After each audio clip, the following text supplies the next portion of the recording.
Brando, mga alagad kami ng batas at napapaligiran ka na namin. Kaya sumuko ka na! Alagad ka lamang ng batas, samantalang ang batas ay nasa aking kamay!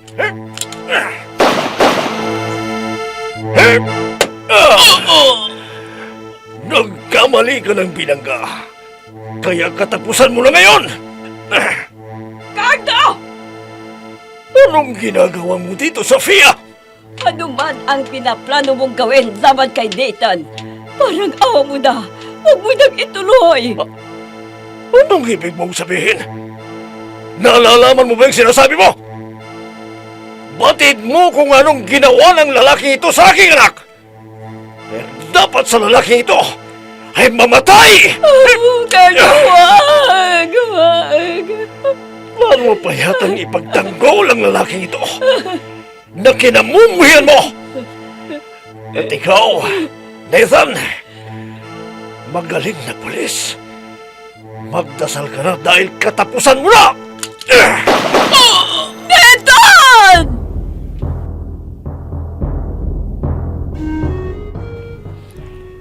Batas sa aking kamay! Kwento ng paghiganti na bunsod na galit at pagkamuhi nang walang sapat na dahilan sa pagkakamali ng kahapon.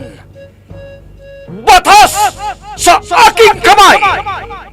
Mula sa panulat ni Andrea Solar at sa direksyon ni Jun Cabato. Batas sa aking kamay! Inihahandog sa inyo ng F3 Recording Studio para sa pambansang radyo ng Pilipinas, Bombo Radio Philippines.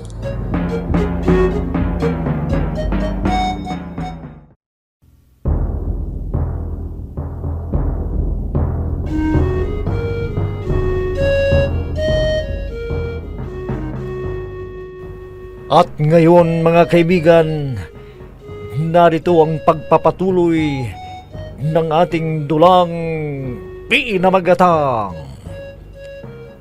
Batas sa aking kamay!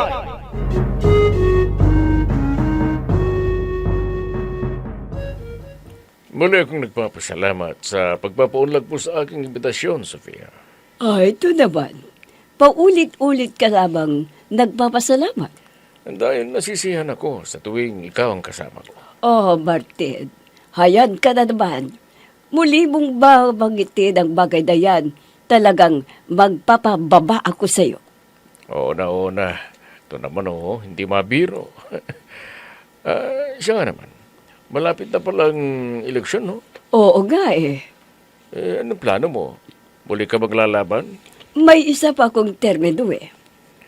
Kung sa pagiging congresswoman mo, may isa ka pang termino. Pero kung tatakbo ka bilang gobernadora, ay... Hindi ko alam kung kakandidato ako sa pagkagobernadora. Dahil baka... Tama yung desisyon mo. Kung hindi mo pa kayang magsilbi bilang gobernadora, huwag mo nang pilitin. Oo, yung mga kapartidos ko lang naman ang nagtutulak sa akin para kumandidatong gobernadora. Payong kaibigan lang, Sofia. Huwag ka nang kumandidato sa pagka-gobernadora para tahimik ang buhay mo. Ha? Anong ibig mong sabihin? Wala naman akong ibig sabihin nun. Ang akin lamang ay payong kapatid. Huwag ka nang kumandidato pa bilang gobernadora dahil hindi mo pa kaya.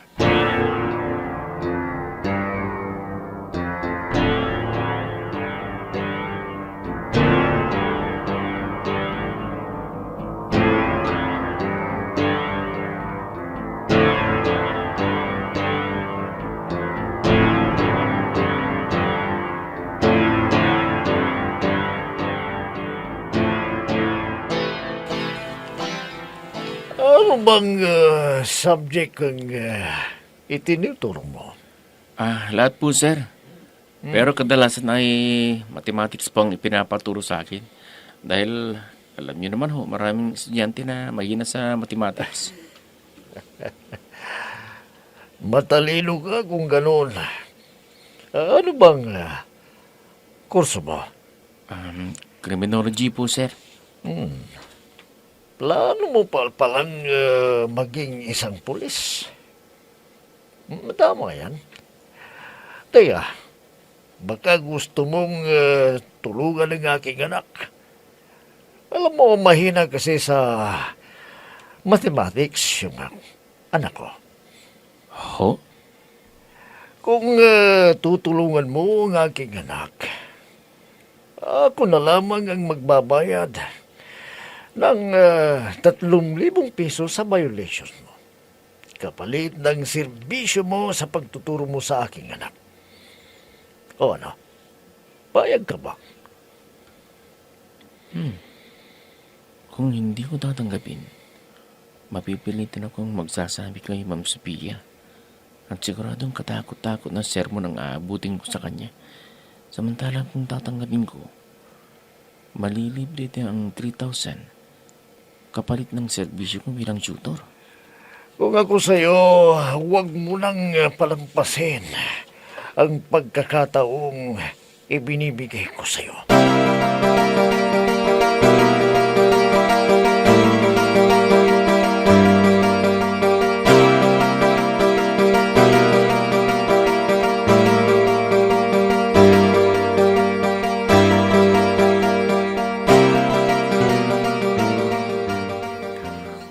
Oh, bakit mag-isa kang umalis? Nasaan si Ma'am Sofia? May sumundo sa kanyang lalaki. Ha? Lalaki? Manliligaw niya? Ewan ko, pang-4 na beses na nga itong sumusundo kay Ma'am Sophia eh. Nanliligaw na nga yata siya kay Ma'am Sophia. Mabuti naman. At kahit papaano, lumigaya naman si Ma'am at hindi na nalulungkot pa. Ay, nako. Ang babaeng yun ay hindi na nadala-dala. Bakit po? Malungkot ho ba ang love life ni Ma'am Sophia? Oo. At isa sa mga patakaran niya sa buhay ay huwag nang pag-usapan ang tungkol sa mga bagay na yan. Tutal, nasa hustong gulang naman si Ma'am Sofia. Palagay ko ay dapat na siyang tumanggap ng manliligaw para may makakasama siya sa buhay.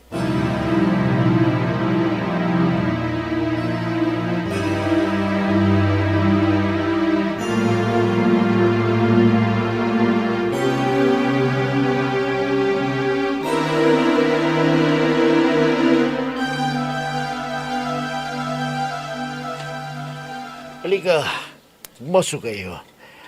At maupo ka, tatawagin ko lamang ang aking anak. Salamat po, sir. Althea, anak, Papa?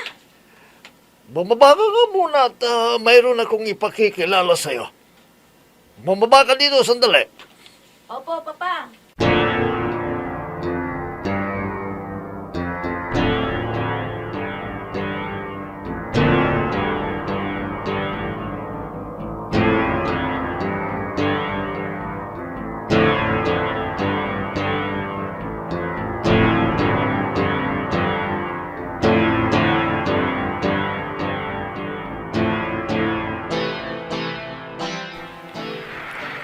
Marami na rin palang nagbago dito sa inyo, no?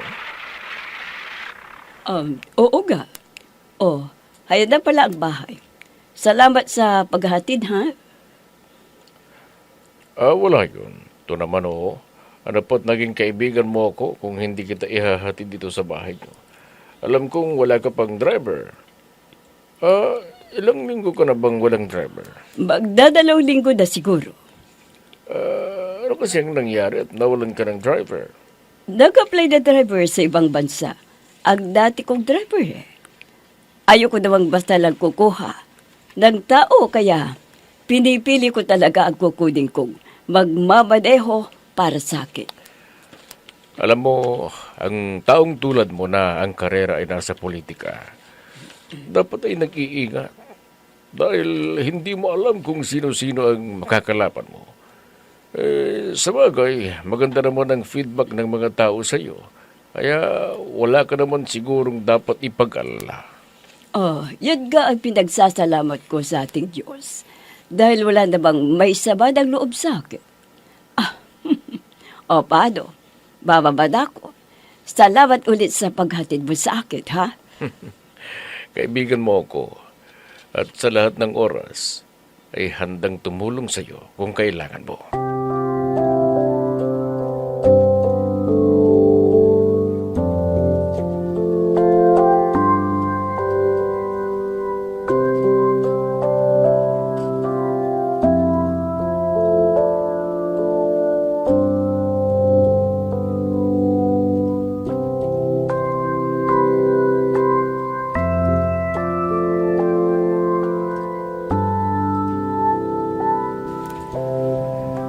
Halika nga rito sandali. May pakikilala ko sa iyo. Bakit po, Papa? Nandito ka na pala, Papa. Ang aga mo yata. Anong ginagawa mo dito? Ikaw? Paano ka nakapasok dito sa bahay? Teka. Magkakilala ba kayong dalawa? Schoolmates po kami, Papa. Okay. Kung gano'n, tamang-tama pala. Magkakilala na kayo. Bakit po ba, Papa? Magkakilala rin ba kayo? Oo, at gusto kong siyang maging tutor mo. Siya nga pala, Nathan. Si Althea ang sinasabi kong tuturuan mo ng math. Dahil isa siya sa mga estudyanteng allergic sa math noon na umis ka po sa tuwing math na ang kanyang klase. O ano yun, nangangamuti sa pagdating sa math. Ang Papa naman. Kung may mga estudyante na nagpapaturo sa kanya, ibig sabihin, magaling ito sa Nathan. Gusto ko na, Nathan, na magturo sa aking anak. Sige na. Ipaghanda mo na ang lamesa kung saan kanya tuturuan. At nang matapos na ang galbaryo mo sa math, at ako'y magpapahinga saglit at saka ako babalik sa presinto.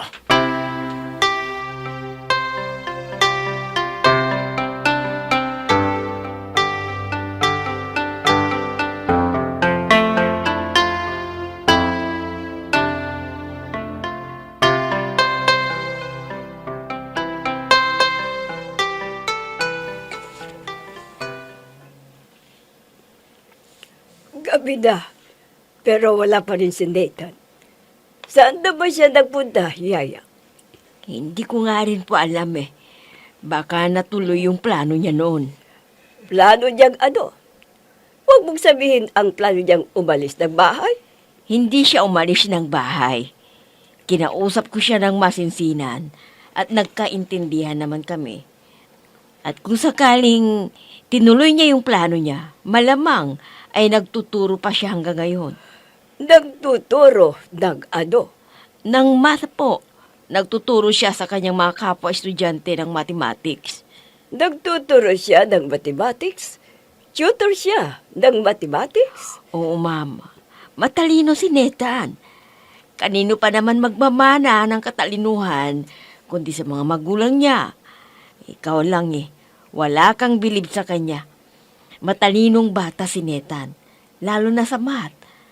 At ayon sa kanya maraming nagpapaturo sa kanya.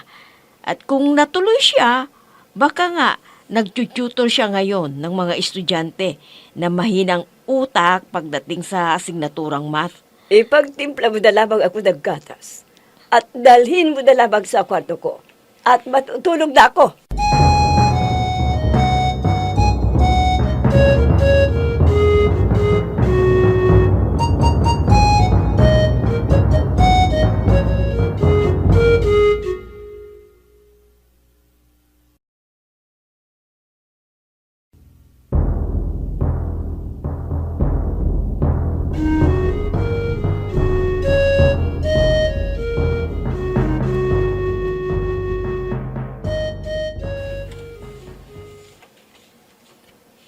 O ano?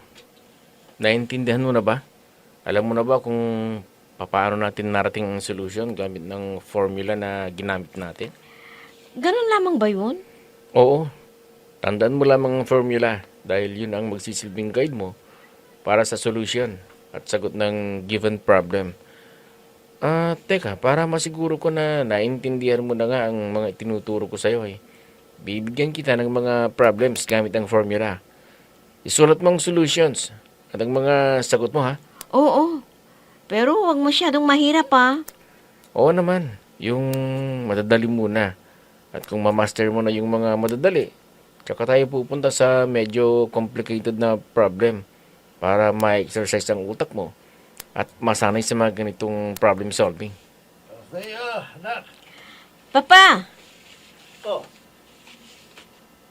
Kumusta ang pagtuturo at pag-aaral ninyong dalawa? Naipapaliwanag ba na mabuti ni Nathan ang mga lessons mo na hindi mo naiintindihan sa loob ng classroom? Opo, Dad. May formula pala na dapat na maging guide para makuha ang solusyon at sagot. Mabuti kung ganon. Iho, okay lang ba ang anak ko? Madali mo niyang nakakatsap yung mga pinapaliwanag mo sa kanya. Opo, sir. Madali lang naman ho siyang matuto Yun nga lang, hindi lang siya siguro nakikinig habang nag-explain ng teacher niya kaya hindi niya naiintindihan ang lessons niya. O paano? Ikaw na lang lagi ang magtuturo sa aking anak.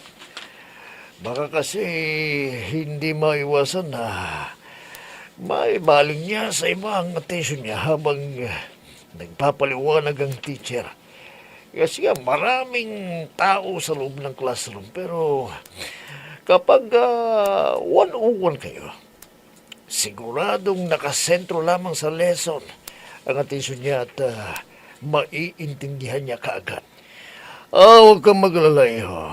Maliban sa makakanselang violation mo sa presinto at hindi na kita pagbabayarin, hindi ka na matatalo sa ibibigay kong compensation mo. Salamat po kung ganun, sir. Malaking bagay po sa akin ang ibibigay ninyong kabayaran ng aking serbisyo. Teka nga pala.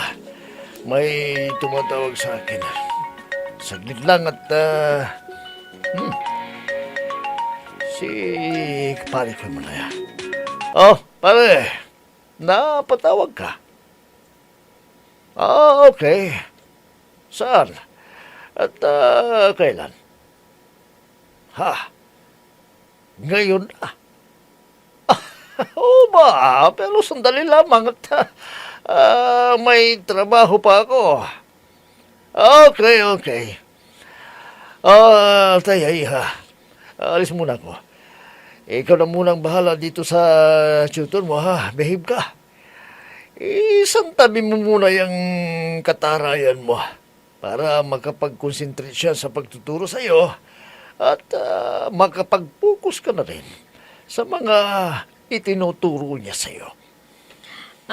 Bakit po? Aalis po ba kayo ulit? Oo. Sige. Alis na ako at inuulit ko. Behave ka.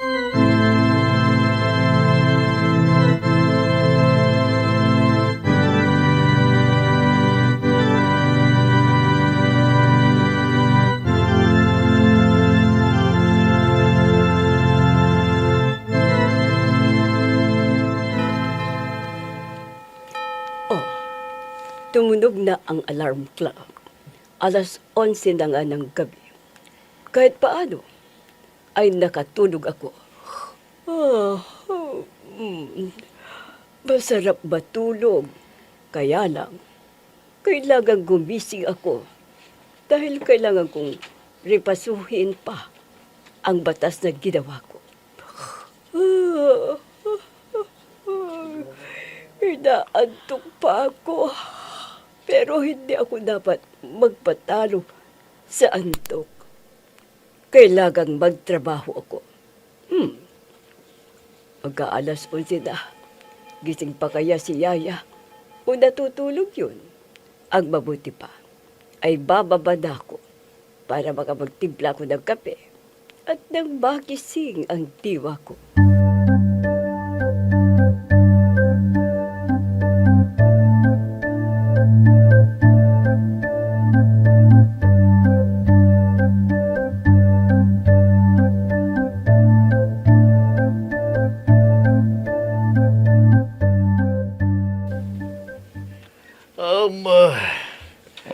Inom ka lang ng inom, pare ko.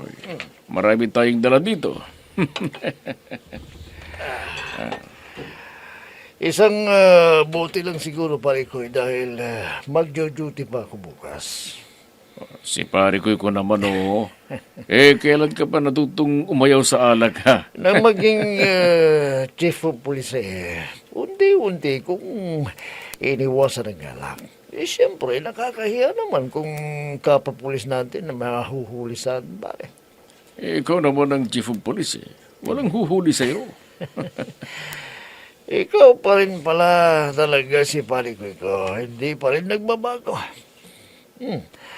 Matagal ko nang tinitiis ang resulta ng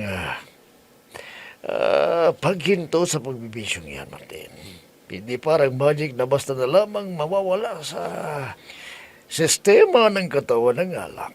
Kaya ngayong wala ng epekto sa akin ng alak, ayaw ko lang balikan yan, Parikoy.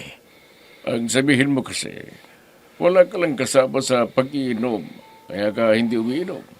Pero ngayong naririto na ako, tutulungan pa kita kung paano ka manambalik sa pag-iinom ng alak. At kapag nangyari yun, ako na mismo ang huhuli sa sarili ko para maglanda. Ganun ba yun? Pero biro, magsaya ka naman paminsan-minsan.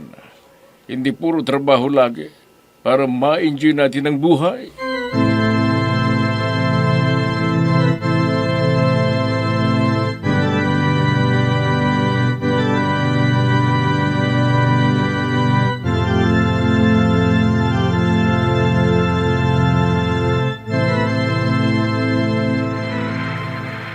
Sinata na siguro yung dumating. Ngayon lang dumating ang damuhong ito. Saan kaya siya nagpunta? Oh, bakit gayud ka lang?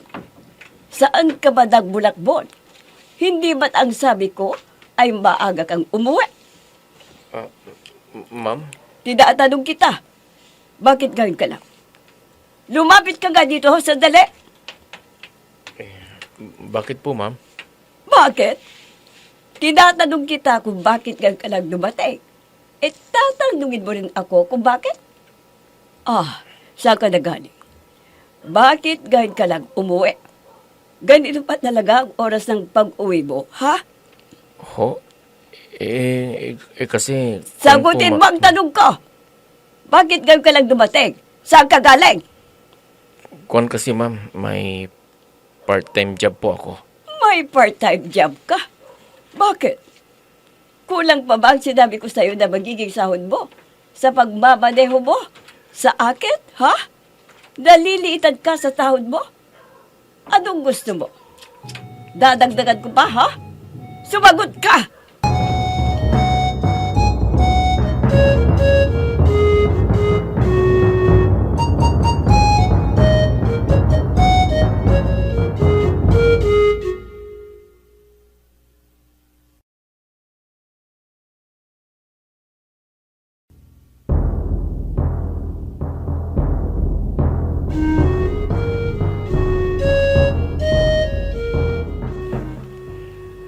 Saan hahantong ang pag-uusap na yon ni na Sofia at Nathan?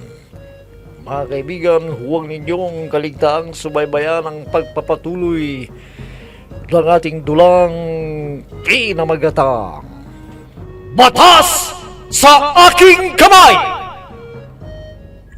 Mga nagbibigay buhay, sina Amid Diaz, Mayra Abrihal Narnola, Eva Alcoreza, June Cabato, Robert D. Guzman, Oscar Ora, mula sa panulat ni Emma Dalupe at sa direksyon June Cabato. Technical supervision at sa musika ni Oscar Ora. Batas sa aking kamay! Inihahandog sa inyo ng F3 Recording Studio para sa pambansang radyo ng Pilipinas, Bombo Radio Philippines.